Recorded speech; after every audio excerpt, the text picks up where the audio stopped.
Almost 2 years ago, I took one of the biggest risks of my entire life. Oh, I wanna feel something.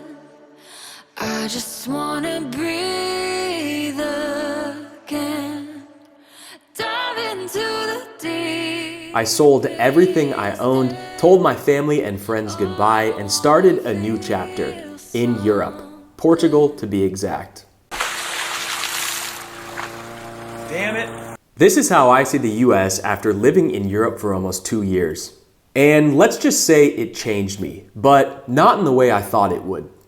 I'm going to be brutally honest and not going to hold back. Keep in mind these are only my opinions and you can take it or leave it, simple as that.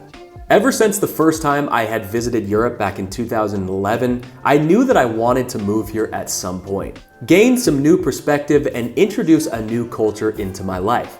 And what better place to do it than Europe? Instead of 50 states, there's 50 different countries that speak completely different languages and all have diverse food and cultural backgrounds. So I'm gonna start with the biggest difference that I found between United States and Europe, and that is the work-life balance. Now, this is a big generalization because I know that there's countries in the European Union that work very hard and want everything to be perfect. Germany. But for the most part, it seems that one of the most important things to Europeans is their quality of life.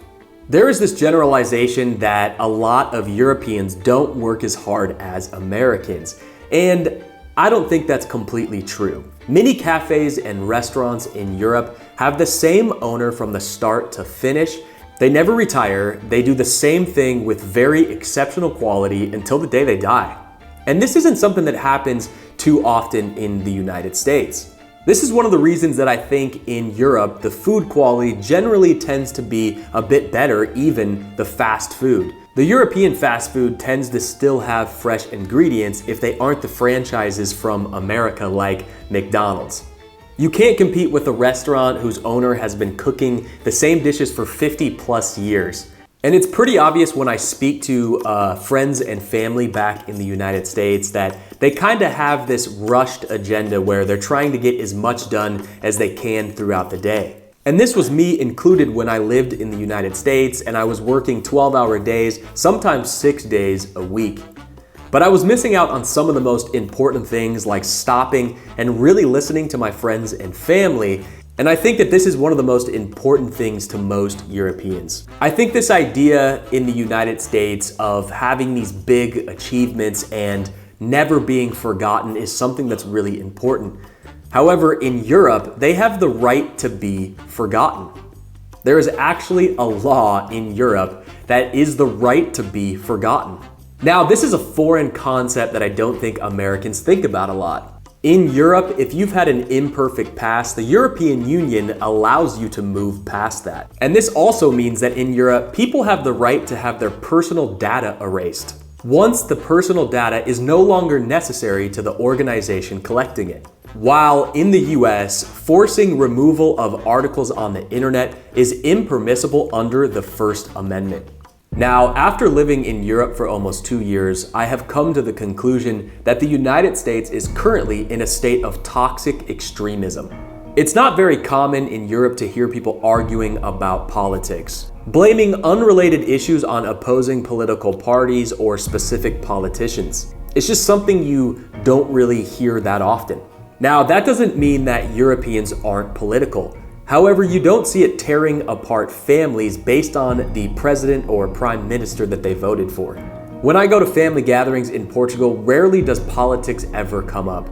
And this is something very polarizing and disappointing in the United States. I can't go anywhere in the United States without somebody blaming something on Biden or Trump, like they're responsible for everything that's gone wrong in the past 10 years or something. Now, sure, I have my political beliefs as well, but I usually keep them to myself and don't ruin everybody around them's energy and vibe. Now, in Europe, they have witnessed all of the extreme political swings, and they are living in a direct result of the aftermath, which is why they are a little bit more hesitant and seasoned when it comes to political matters.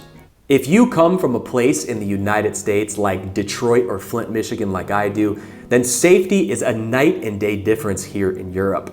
especially Portugal, which has been ranked one of the top 10 safest countries in the world. After living in Europe for 2 years, I've been able to let my guard down and not be as paranoid. Especially when I'm walking around alleyways at night or going to see a movie or going to a festival, I don't have to worry about the place being shot up. It's very sad, but this is a true reality in the United States. And in the USA, wealthy people have moved to the suburbs in gated communities because they fear the inner city's rising crime rates. And I can't help but to think back in times when I lived in Los Angeles where I was robbed at gunpoint, or when I lived in Reno, Nevada and our family house was broken into multiple times. And sometimes it makes me apprehensive to come back to visit the United States. And if you've ever had a gun held to your chest, I'm sure you can sympathize with what I'm talking about. But after being in Europe for a couple years, there are few places that have violent crimes like the United States. Europe is certainly not a perfect place, and you do have crimes happening here.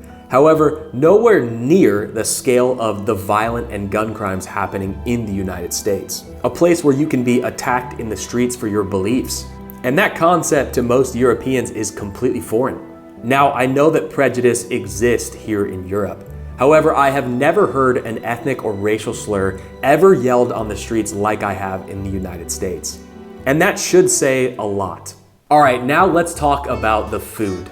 Unless you have the financial means to do so, you are likely paying 4 times for gourmet foods in the United States, where in Europe, these foods are just the normal. In America, fresh, healthy food is usually sold at a premium where only the richer people can afford it. In my opinion, this is a crime against humanity. Here in Europe, they subsidize the agriculture so that it can still be sold at an affordable price. And more than half of the GMOs and chemicals available in United States foods are illegal in Europe.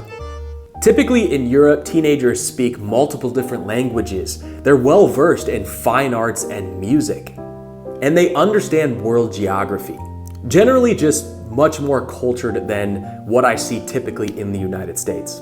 I mean, when I first came to Europe when I was 21-year-olds, I had 17-year-olds playing me Mozart and Bach and painting incredible paintings and speaking 4 different languages to me, and I realized that, wow, I am not cultured at all. And I think a big part of this is attributed to the education. All over Europe, schooling is free. And some of the best universities are even free. Students here can focus on their passions, and if they don't like what they're gotten into, they can switch it without being in this massive mountain of debt like in the United States. Students in Europe can focus on their passions, and if they made the wrong decision and don't like the career path they're taking, they're not in mountains of debt like they are in the United States. They don't have this strong pressure to continue to pursue something they don't want to do. And I think this is really important. Some countries in Europe even allow you to go into a specific trade of choice to be able to follow your passion and not have to learn all of this useless knowledge that has nothing to do with your career path. I know many people, including myself, that are afraid to go to the doctor in the United States because of how much it's gonna cost. And it's a complete opposite contrast here in Europe, where many of my friends go to the doctor regularly just to get a checkup because they can. And it seems to be encouraged by the doctors. In Europe, things like blood tests and exams are a fraction of the cost that they are in the United States. For instance, I went to the hospital and needed to have an x-ray done on my finger. And I went, no, how much is that gonna cost? And they said, €1. And I went, can you put my whole body into the x-ray machine then? Just kidding, I don't need any unnecessary radiation exposure. But I don't think that people should be in fear of going to the doctor, and this is the reality for a lot of people in the United States. Currently, I pay a premium healthcare insurance in Portugal for about €85 a month, and that includes just about everything. Whereas a not so good insurance in the United States that I was paying $500 for a month was never accepted anywhere and was a complete hassle to have. So the polarization is pretty crazy in terms of the healthcare here. Now, I will say that the public hospitals tend to get overrun here in Portugal sometimes. But because I have private healthcare insurance, I can use any of the private state-of-the-art hospitals located anywhere in Portugal. And I've been there a couple times and they're super nice and I've been really impressed by the facilities. Now, alcoholism certainly exists in Europe, that's for sure. But the drinking culture in the United States is completely different than most of Europe, maybe more similar to Ireland or United Kingdom. A lot of European countries have a long history with wine and beer, and they've developed an art form on when and where and how much to drink. In comparison to the American binge culture, shots, shots, shot, shot, shot, shots, this doesn't really exist in Europe for the most part. In fact, it's very rare to see people taking shots, and if they are, they're these little baby shots that are half of what they are in the United States. I feel like in the United States, it's encouraged to get wasted and get super drunk, and people brag about these experiences. But in Europe, you don't want to be that guy. Don't be that guy stumbling through the streets. They will think you are a complete idiot. Do yourself a favor and don't be that guy. But how I see the United States now is not all negative, and there are some things that I took for granted while growing up there. One of those things is the American dream. Now, a lot of people said that is dead, but I believe the spirit is still very alive and well. The concept of entrepreneurship is not as popular here in Europe as it is in the United States. The United States is a place where people have a dream and they can move that future forward. And I have to credit that optimism for the entrepreneur spirit that I have today. And I never realized how truly American this concept was. And I would not be where I'm at today without this hustler go-getter mentality. And I have to give massive credit to the United States for that. I think a lot of times in Europe, it is this foreign concept to have this grandiose dream where you can live in financial freedom and retire early.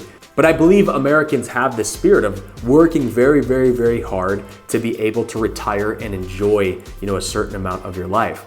However, one of the biggest problems is that people don't end up retiring until 65 in the United States, and most of your life's over. So younger Americans now want to retire at 40 and 35 if they can, and more power to them if they can figure out how to do so. But after painting these generalizations with such a wide brush, it's important to mention that there are countercultures and micro-communities all over the United States that also criticize many of the things that I mentioned in this video. There's an America that I love and miss so much. But of course, there are truths to the stereotypes or else they wouldn't exist. But at the end of the day, honestly, I'm just trying to have an open, fun conversation. And that's one of the beautiful things about living in the free world. Let me know in the comments below what you think about this. Am I just trying to put everybody into a box, or is there so much more nuance to all of this? Either way, I will be continuing to make videos all about Portugal. If this is something of interest to you, make sure to hit the like and subscribe button. This is some guy named Dave in Portugal, and we'll see you next time.